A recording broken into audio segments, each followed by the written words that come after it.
నిజంగా మా పిల్లలతో నేను అసలు పడలేకపోతున్నాను అబ్బా. పొద్దున స్కూల్కి వెళ్ళేటప్పుడు మష్రూమ్ బిర్యానీ చేస్తానని చెప్పా, కానీ టైంకి కుదరక కర్రీ చేసేస్తున్నా. తూచి చేస్తున్నావు, అబద్ధాలు చెప్తున్నావు, మమ్మల్ని మోసం చేస్తున్నావు, లేదు నువ్వు బిర్యానీ చేసి ఉంటావని ఇద్దరు గొడవకొచ్చారు నా మీదకి. ఈ మధ్య ఎందుకన్నా మా ఇంట్లో మష్రూమ్ ఎక్కువ వండుతున్నా. మా ఆయనకి ఇష్టం, ఆయన ఏం తెచ్చుకుంటారు, ఈ పిల్లలేం వెరైటీలు కావాలంటారు. మా ఆయనకు ఒకలాగా చేయాలి, పిల్లలకు ఒకలాగా చేయాలి. వీళ్ళిద్దరి మధ్యలో నేను చేస్తున్నా. కరవమంటే కప్ప కోపం, విడవమంటే పాము కోపం అన్నట్టుంది నా పరిస్థితి. ఎప్పుడు మష్రూమ్ కర్రీ చేసినా కొంచెం గ్రేవీ వచ్చేలాగా చూసుకొని చేస్తాను, కొంచెం కర్రీ ఎక్కువ అయ్యేలాగా.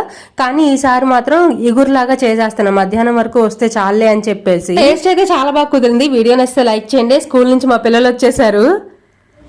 మష్రూమ్ బిర్యానీ చేయమని చెప్పెళ్ళారు నాకు, కానీ నేను చెప్పా, మీరు అడిగారుగా నిన్న. నచ్చిందా? బిర్యానీ రేపు చేస్తాలి, సరేనా? రేపు లేదు, ఇప్పుడా? సాయంత్రం